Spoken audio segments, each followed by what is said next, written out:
Hi, I'm John Underhill here at Underhill Creations and Casting Solutions. And in this video, we're going to discuss molds.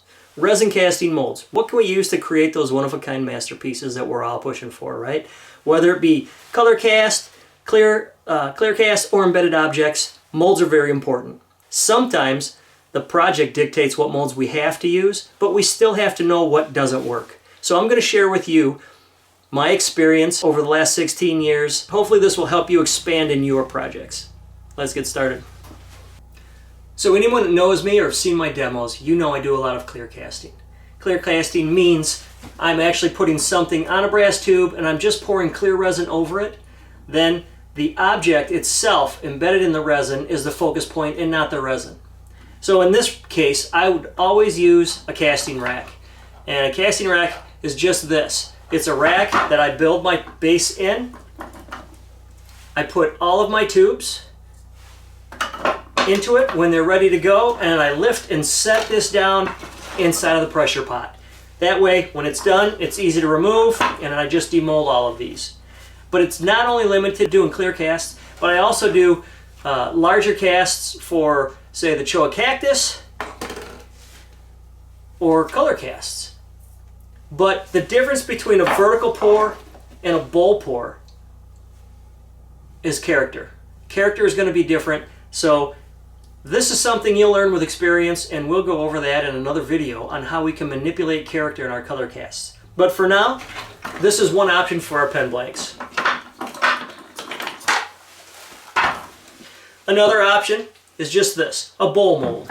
Right? So when I say bowl mold, I mean it's a cavity that we're going to pour into. And I like these because they allow us to pour different directions.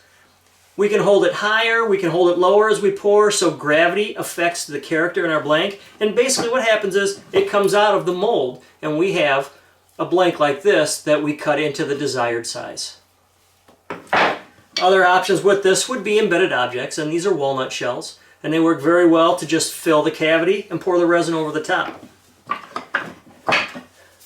Another option would be hybrids. Sometimes, this is stabilized Buckeye burl, but it will still want to float a little bit. So rather than have your pieces move around, you may need to secure them in your molds. And a hard mold like this allows you to get away with using hot glue or possibly wedging something on the side to hold your pieces in place. So hard molds are great. Also, again, color casts, and we would cut our blank from the block into these individual blanks, and this is something that we would get. And then our character is always on the inside. You can't ever tell what's going on in that mold, or in that blank, from the top view. It's not until you cut it open that you really see what happened, because the top always reflects the resin churning and moving around.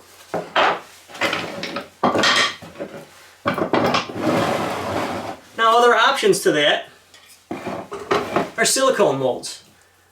Silicone molds are basically the same as the block molds, the harder HDPE plastic molds. The difference is these are a little easier to demold. We can shake them out. But the problem is they flex. So what you're going to need is a caddy. You're going to need something to set this on and then lift it into your tank. That way it doesn't flex on you when you're moving it and you don't spill your resin out. This is another option. These are single cavity molds. I don't use a lot of these, and the reason for that is because I only have limited space to pour my resin. So if I want to get character like this throughout the blank, well, I'm very limited to how far I can pour in these single cavities. So if I'm going to do a color pour, I'm going to use something a little larger. That way I can pour and get color throughout the entire blank. And as I pour another color on top of that, it's going to push and pull and move. So your character is going to be larger. It's going to be more entailed than it's going to be in something this small. But these are great for, I use a lot of these for my thin blue line or thin red line, all of the thin line pen blanks. And what I'll do is I'll pour a cavity black and then pop them out. I'll run them down the table saw, put a groove in them, put them back in here, and then I'll fill that groove with whatever color I need. So that's a nice option, and it's nice to have if you have a little leftover resin in the cup. You can quickly pour it in a mold like this that doesn't need a lot of area. Now, those are all bowl molds, but we can also, or as they call them, horizontal molds, but we also have vertical molds. And like the casting rack for the pen blanks, these are also vertical for bottle stoppers. And so this is something I'll use if I want to make a handle or a bottle stopper. It's 1.5 inches in diameter, and it allows me to pour however tall I want. I can cut these tubes down and make them as tall or short as I need, whether I'm casting something like a cicada shell on a stick for a bottle stopper, or a color cast, or embedded objects. I just fill the tube, pour my resin, put it in the pressure pot. Now obviously we also have silicone vertical molds, which are great. They're a little hard to demold, so what you're going to need to do is get you an air gun with a spout on it, a small narrow spout. Usually I think it's about a 1/4 inch in diameter with a small 1/8 inch hole through the center of it. And it'll be a spout that you just pull back, stick in here and shoot it, and air will force your blanks out. But these are nice. Again, different character, whatever you're going for. But also, we have larger molds, right? We have these bowl molds, and this is something that I cast out of necessity. And what's nice about this is I can pour one large cavity, or in this case, what I did, I cut it in half for turning eggs. So now I can get 2 eggs out of one cast. And I always write on the bottom so that I know how much resin, and in this case it's 350 grams of A and B, and that way if I haven't used it for a while, when I pick it up I remember I'm not wasting a lot of resin. Now, besides pen blanks, as you get turned into other things, other options are going to be a little bit larger molds, but these are commercial and custom made molds. Well, now let's discuss recyclable molds. There are several molds out there that you can make out of recycled material, and this is PVC water pipe. And the big thing is, don't glue your caps on the bottom, and if you don't have caps, just put some tape over the bottom. Use some masking tape over the ends, and then surround it a couple times, and that way it's easy to remove. You may need a dowel rod to tap in there to knock your cast out, but PVC pipes work well. You're just going to need a way to stand them up in your pressure pot so that they're not falling over on you. Now the fun part. So, as I talked about, casting is really, as you get into it and you start making other things besides pen, it's all about necessity. Where am I going to get molds for pouring, say, a pepper mill, or if I want to make a sphere, something large? So, here's some options. This is Goop hand towelettes. It came from the local hardware store. And if you look on the bottom of these containers, you're going to see a triangle with a number in it. All right, and this is a number 2. Number 2s, number 5s, number 1s, they're all fine for resin casting. You want to avoid a number 6. If you see a number 6 in that triangle on the bottom, stay away from it, because more than likely the resin, as it gets hot, is going to melt that cup or that container, and your resin is going to flow out into your pressure pot. So avoid number 6. What I poured out of this was a large burl, and I tinted it red, and I want to turn this into a sphere. So this gives me an option. It's already round, so I don't have to knock the corners off, right? That's the nice thing about these containers. You can find something as close to possible. And all I did was I stabilized the cherry burl. I cut it round to fit inside, and then I hot glued it in place. So I put a couple dabs of hot glue, pushed it down, and then I mixed my resin, tinted it, and poured over the top. So containers like this are great. Other options that we have, if you go in the paint aisle, especially at Menards and hardware stores, you're going to see these mixing cups, and they've got all the lines on the side. They're great for measuring resin, but they're also great as molds. So on this one, it's a number 5, and the nice thing about it is I had cast all these walnut shells in it to make a vessel, and by the time I got it done, it just turned into a nice demo piece. So those work great. Other options, the dollar store. They've got these hard plastic cups, and they work great for mixing colors, individual colors in if you're doing a lot of color pours, especially in larger things where you need bigger mixing cups. But they also work great as a mold. And in this case, I took a piece of lilac, and I hot glued it in the bottom of the cup, and then I poured all my colors around it. So another great mold. Now what you may have to do with some of these is spray some mold release in it, and I've got a can of Stoner's mold release that I just lightly spray and then I let it dry. I don't pour it while that's fresh in there. I want to make sure that that mold release dries. It'll release better and it won't contaminate your resin. Other options for smaller casts, pop cans, right? The biggest problem with a pop can is they're a little flimsy, right? So you're going to have to either make sure that whatever you're pouring in there, that your cup or your pop can isn't all smashed out of place, or if you're putting an object in there that it doesn't distort it. So these are going to be a one-time use. You're going to have to cut this with a razor blade and peel it off, because the bottom of a pop can has these pressed indentations for strength on the can and stability, and resin just kind of gets in there and holds to the can. So you may have to cut these off, but they're a great one-time use, especially if you want to pour something for a large handle or a small vessel.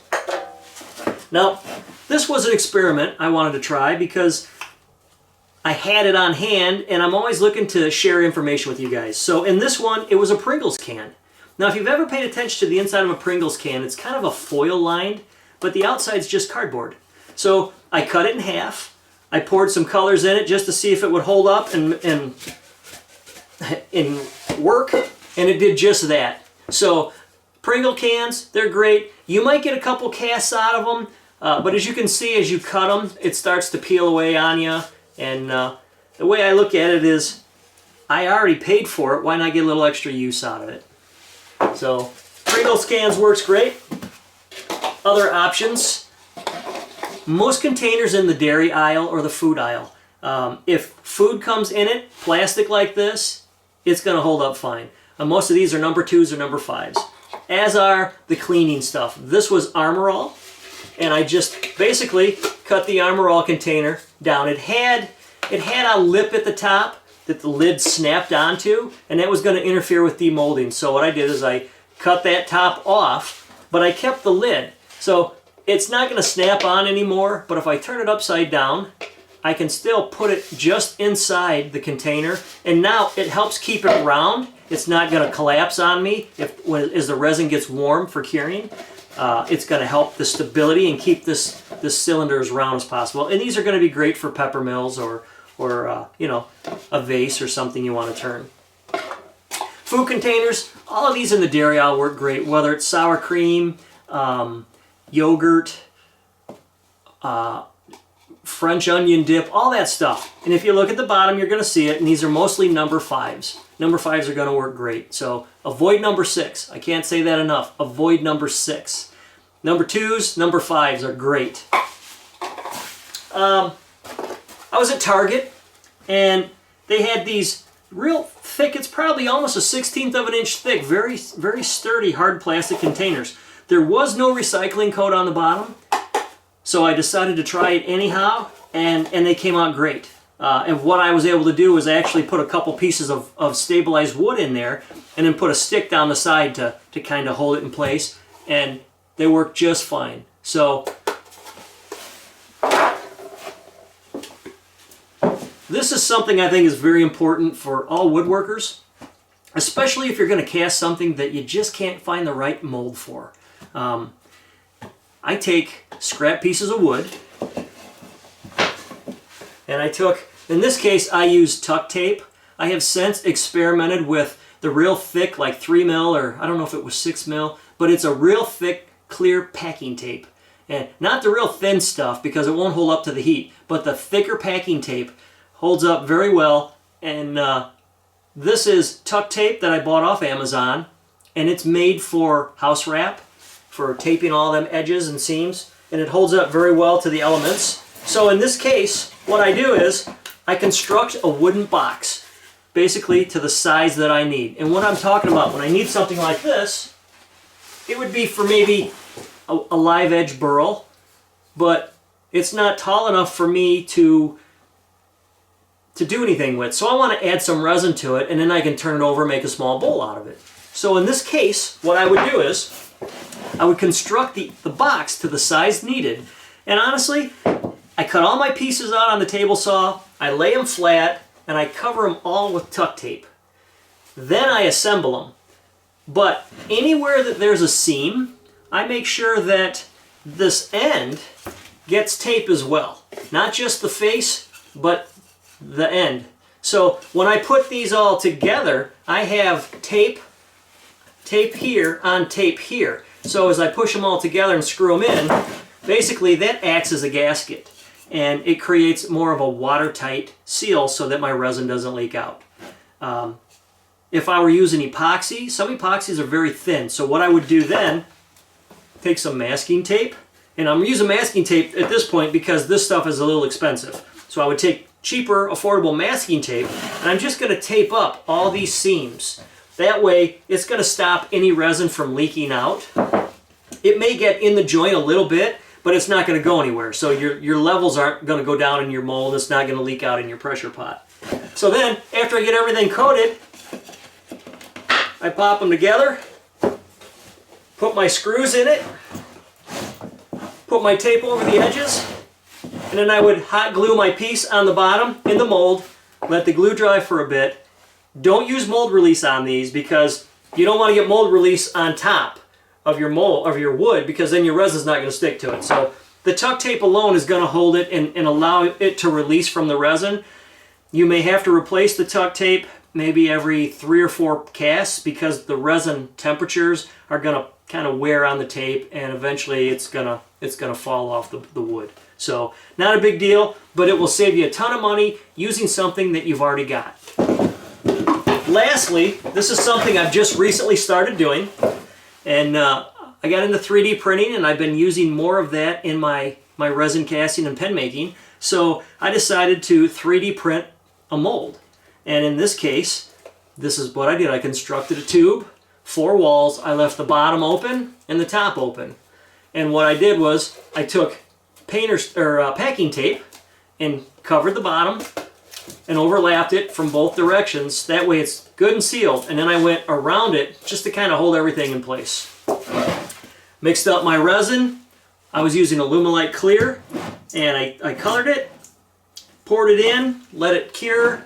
Now the trick with this is, when it comes out of the pressure pot after an hour and a half or so, don't think you can demold it because this is all still really warm, and this filament, and I was using standard PLA, the filament will get hot.